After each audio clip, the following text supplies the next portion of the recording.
नमस्कार दर्शक बंधु आपण मानक मो चैनल रे पुणी थरे स्वागत। आज हूँ पवित्र रथ यात्रा जहाँ को देखा मोर आ मार बजार जाऊँ। एठी आमर सबुठारु प्रसिद्ध मंदिर हूँ बराजी मंदिर, जोठी प्रत्येक वर्ष रथ यात्रा अनुष्ठान करा जाए।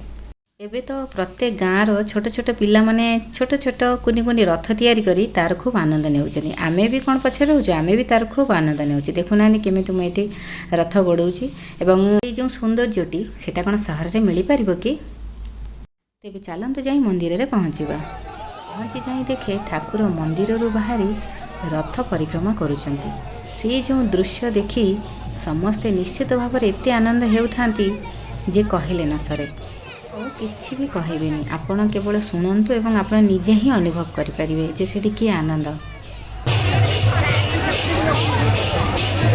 देखिपे। केते भक्त आसीचंती, सेथिपई मु रथ पाखु गोटे जावाई बहुत असुविधा होउथला। किंतु पूजा सारिला परे नना नड़िया भोग समस्त को दौले, किंतु से रथ उपरू नड़िया दौले जे सेठारे थिबा लोक माने क्याच धरतुले, किंतु पाखरे जाय नड़िया नबाटा बहुत कष्ट थिला। सेते मु ठाकुर मने मने डाकली कि ठाकुर मु कोन भोग पाइबेनी।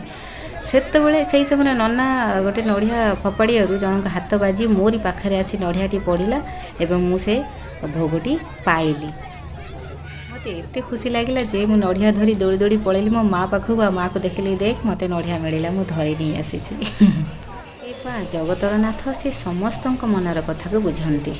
देखंतु एथर राजा आसी पहुँचले छेरा पहरा करने को, तापरे रथ गड़िबा आरंभ हो। ये देखते गोटे छुआ मो आगे छिड़ा होता, से छुआ मत देखी भारी खुशी होता, मत भी भारी खुशी लगुला देखिकी। से मो सहित खेलुला। तापरे ता माँ ताको पचारा कि से दीदी सहित जीवु, तो सी कहे हाँ। कहले तू चिन्हनु जाणीनु, तू आज देखी ता सहित जीवु बोली कहूँ। से कहे हाँ मु जीवी। तापरे देखंतु एटी छेरा पहरा सरिबा परे तापरे सबू कार्यक्रम सरला परे रथ एटी गड़ी चलिला। ताले आपनको मो वीडियोटा केमिति लागिला निश्चित भाव में कमेंट करिके जणेबे, सब्सक्राइब करिवे, लाइक करिवे एवं निश्चित भाव में मोर नेक्स्ट वीडियो को अपेक्षा करथिबे।